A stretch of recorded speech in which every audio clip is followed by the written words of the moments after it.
Embrace the power of knowledge at Sanskriti University, ranked first in most promising university in engineering and management in India. Visit www.sanskriti. Jammu Kashmir को लेकर सभी पार्टियों ने अपना manifesto पहले ही जारी कर दिया था, लेकिन कांग्रेस पार्टी ने इलेक्शन से सिर्फ 2 दिन पहले अपना मैनिफेस्टो जो है वो यहाँ पर जारी किया है। और कांग्रेस पार्टी का जो मैनिफेस्टो है उससे 370 जो है वो नदारत है, लेकिन जो अलायंस पार्टनर उनके हैं नेशनल कॉन्फ्रेंस, वो पहले ही 370 को लेकर अपने मैनिफेस्टो में रेजोल्यूशन की बात जो है वो कह चुके हैं। हमारे साथ बात करने के लिए बीजेपी के जनरल सेक्रेटरी जम्मू कश्मीर के और साथ ही साथ कश्मीर के इंचार्ज सुनील कुमार शर्मा, उनसे बात करते हैं। सुनील जी, हमने देखा कि जब इंडिया अलायंस दोनों का हुआ तो नेशनल कॉन्फ्रेंस ने पहले मैनिफेस्टो जारी किया, 370 की बात की, लेकिन अब कांग्रेस के मैनिफेस्टो से गायब है।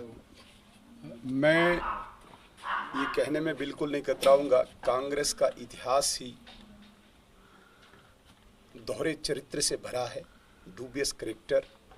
कांग्रेस की किसी भी विषय में कोई स्पष्टता नहीं है, कोई सब्जेक्ट पे कोई क्लैरिटी नहीं है।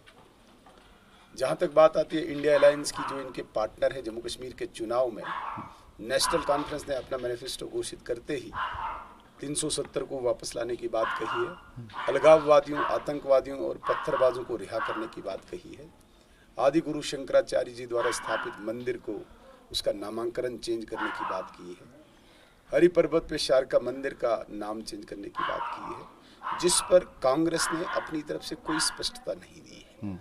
इससे ये सिद्ध होता है, इससे स्पष्ट होता है कहीं न कहीं कांग्रेस भी नेशनल कॉन्फ्रेंस की बातों के साथ है। वो भी चाहते हैं कि अलगाववादी और पत्थरबाज बाहर आए, वो भी चाहते हैं कि शंकराचार्य जी मंदिर द्वारा स्थापित नाम बदला जाए, तख्त सुलेमान रखा जाए, और कांग्रेस ये भी चाहती है कि 370 को वापस लाए।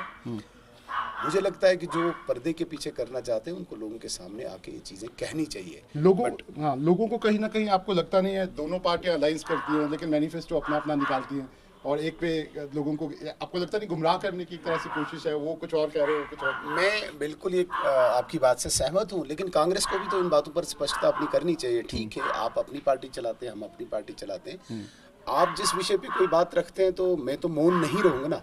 370 कोई छोटी बात नहीं है, 370 एक बहुत बड़ा मुद्दा है पूरे देश में, पूरे जम्मू कश्मीर में। उस पर उनकी क्या राय है, ठीक है, उनका पार्टनर क्या कहता है, अपनी राय भी प्रकट करनी चाहिए। मुझे लगता है कि वो बिल्कुल गुमसुम तरीके से कहीं न कहीं इस मुद्दे के साथ हैं, लेकिन जनता को नहीं बताना चाहते। मैं एक बात स्पष्ट करना चाहता हूँ, जम्मू कश्मीर की जनता है या देश की जनता है, कांग्रेस के इस चरित्र को समझते हैं, इसलिए उन्होंने इनको रिजेक्ट कर दिया। अभी केवल बैसाखियों के सहारे कांग्रेस हर जगह पे, हर प्रदेश में बैसाखियों के सहारे अपनी पार्टी को इन्होंने दूसरों के मुद्दों पे बेच दिया है। और यहाँ पे भी जिस बैसाखी के सहारे हैं उमर अब्दुल्ला साहब, जो आज टोपी उतार के लोगों को वोट मांगते हैं, वो अपनी साख्त खो चुके हैं, कांग्रेस अपनी साख्त खो चुकी है। ले दे के जम्मू कश्मीर की जनता इन दोनों पार्टीज को चुनाव से पहले ही रिजेक्ट कर चुकी है।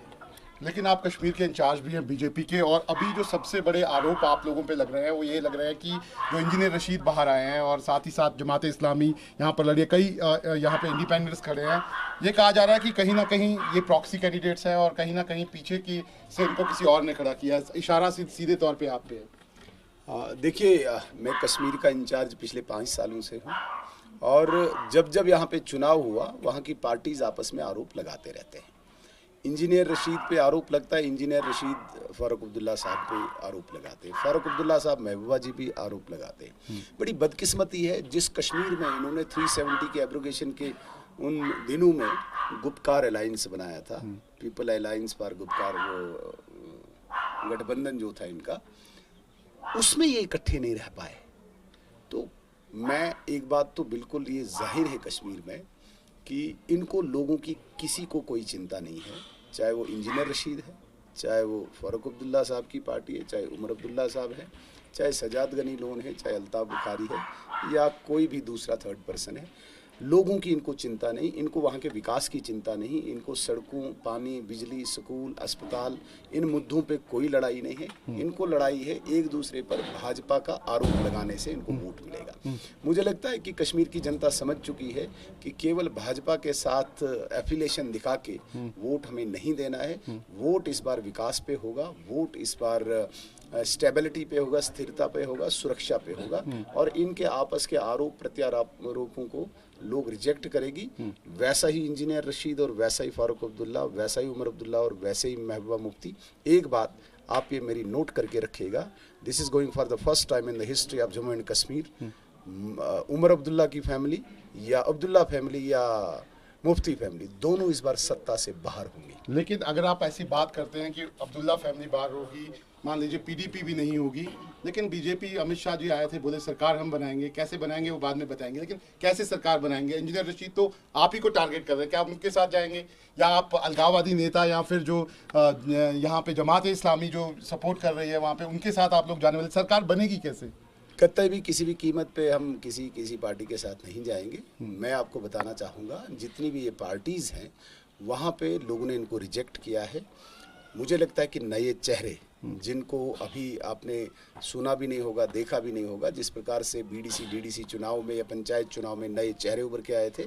आदरणीय प्रधानमंत्री ने 15 अगस्त 2024 की अपनी स्पीच में भी कहा है कि 1 लाख नौजवानों को हम प्रतिनिधि बनाएंगे। इन्हीं 1 लाख नौजवानों में आपको जितना नंबर हमारा कम है वो नंबर नए चेहरों में आपको कश्मीर में उभरते हुए दिखेगा और सरकार का हिस्सा होंगे, इसमें कोई शक नहीं है। जितनी भी पार्टीज़ है उनके इस रवैये को देखते हुए, उनके इस चरित्र को देखते हुए लोग उनको रिजेक्ट करते हैं। आप ये माने, जितनी नफरत नेशनल कॉन्फ्रेंस की है उतनी नफरत इंजीनियर रशीद की है, उतनी नफरत महबूबा मैडम की है, उतनी नफरत सजाद गनी लोन की है। तो मुझे लगता है कि लोगों ने रिजेक्ट किया है। ठीक है, हम नहीं कह सकते कि बिल्कुल रूट आउट हुए हैं, लेकिन कहीं न कहीं लोगों ने इनके इस चेहरे के साथ साथ इनके इश्यूज़ को, इनकी पॉलिसीज़ को रिजेक्ट किया हुआ है। आखिरी सवाल है मेरा आपसे। मैं खुद अभी कश्मीर गया था, मैंने कश्मीर का दौरा किया, सेंट्रल कश्मीर में गया, नॉर्थ कश्मीर गया, साउथ कश्मीर। ये पहला मौका ऐसा लग रहा है कि इस बार वोटिंग जो है वो बहुत ज़्यादा होगी। ऐसा लगता है हमें देख के कि बहुत सारे लोग जो हैं वो बड़ी तादाद में आएंगे। आपको लगता है कि एक तो ये चेंज जो है वो कश्मीर में अब विजिबल हो रहा है, और दूसरा क्या ये जो वोट बढ़ा है ये इसका फ़ायदा किसको मिलेगा? देखिए, एक बात तो स्पष्ट है कि जो ये वोटिंग का ये परसेंटेज जो बढ़ रही है, टर्नआउट बढ़ रहा है, ये कहीं 370 एब्रोगेशन को मोहर है। बिफोर एब्रोगेशन वोटिंग परसेंटेज नहीं बढ़ती थी, इसलिए इसकी लेजिटिमेसी तब सिद्ध हुई जब पार्लियामेंट्री चुनाव में पाकिस्तान के दबाव के बावजूद, अलगाववादियों के कैलेंडर के बावजूद, और वहाँ पे जितने भी मेन स्ट्रीम पॉलिटिकल पार्टीज़ है उनके बायकॉट, उनके चुनाव न लड़ने के वादों के बावजूद लोगों ने कहा कि हम भारत के लोकतंत्र पर, भारत के संविधान पर हम विश्वास रखते हैं। और उस पार्लियामेंट में, जिस पार्लियामेंट में 370 को धराशायी किया, उसी पार्लियामेंट में यकीन जाहिर करने के लिए, उसी पार्लियामेंट के प्रति विश्वास जाहिर करने के लिए लोगों ने 60% वोट दिया। ये पहली बार हुआ। सुप्रीम कोर्ट ने भी लेजिटिमेट कर दिया इसको, और लोगों की कोर्ट में जब 370 का एब्रोगेशन गया उसको भी लेजिटिमेट ठहराया। अब आती है बात असेंबली चुनाव की। तो असेंबली चुनाव से पहले ही इन्होंने इसको भी रेलेवेंट ठहराया कि एब्रोगेशन सही हुई है। तो हम इसको उस दृष्टि से देखते हैं, क्योंकि पिछले 30 सालों से जब ये 370 यहाँ पे लगा था, वोटिंग परसेंटेज नहीं बढ़ती थी, टर्नआउट नहीं बढ़ता था। मैं सल्यूट करता हूँ कश्मीरियों को, जिन्होंने, चाहे जमात इस्लामी है, चाहे अलगाववादी है, चाहे पाकिस्तान के। मेरा यही सवाल आपसे था कि जमात इस्लामी जो है 1987 के बाद उन्होंने चुनाव नहीं लड़ा था, और उन्हें, जब मेरी उनसे बात हुई, मैं उनकी रैली में गया था, उन्होंने कहा कि कहीं ना कहीं जो लोकसभा चुनावों में पारदर्शिता थी, उनको लग रहा है कि चुनाव अगर वो चुनाव लड़ते हैं तो कहीं ना कहीं 370 की एब्रोगेशन को उन्होंने भी सत्य ठहराया है। हमें इसमें खुशी है कि भारत के लोकतंत्र के प्रति जितना विश्वास कश्मीर की आम जनता ने दिखाया है, और विशेषकर तब जब 2019 में 370 को हटाया गया, और उसी पार्लियामेंट में, जिस पार्लियामेंट में 370 को धराशायी किया, दफन किया, उसी पार्लियामेंट के प्रति विश्वास जताया, और असेंबली में तो चुनाव से पहले ही ये विश्वास जता दिया है। आपको लगता है कि जम्मू कश्मीर एक नया जम्मू कश्मीर हम लाल चौक पे देख रहे हैं, नया जम्मू कश्मीर? इसमें कोई शक नहीं। देखिए, जम्मू कश्मीर में सियासत ने तब नई करवट ली, जम्मू कश्मीर की राजनीति ने तब नई दिशा ली जब यहाँ पे 370 हटा, जब यहाँ पे 35 से हटा, जब यहाँ पे आतंकवादियों की कब्र का भी कोई पता नहीं है, जब पत्थरबाज बरेली और जयपुर के जेलों में पहुँच गए, जब अलगाववादियों का नामो निशान नहीं रहा। ये नई राजनीति की नई दिशा है, क्योंकि जितनी भी मेन स्ट्रीम पॉलिटिकल पार्टीज थी, इनको कहीं न कहीं इन ऑर्गेनाइजेशंस की सपोर्ट होती थी और इनका एक भय का वातावरण होता था, लोगों को खौफ और डर के साये में रख के वोट लेते थे।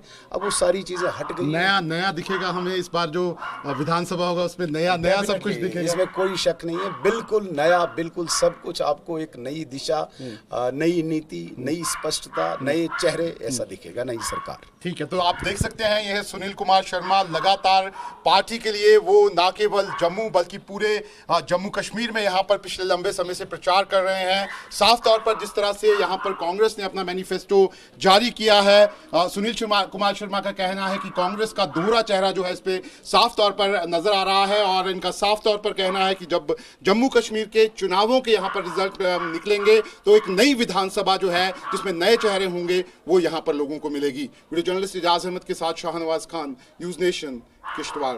Embrace the power of knowledge at Sanskriti University, ranked first in most promising university in engineering and management in India. Visit www.sanskriti. News nation अब व्हाट्सएप पर खबरों के ताजा अपडेट के लिए न्यूज नेशन के इस QR कोड को स्कैन करें।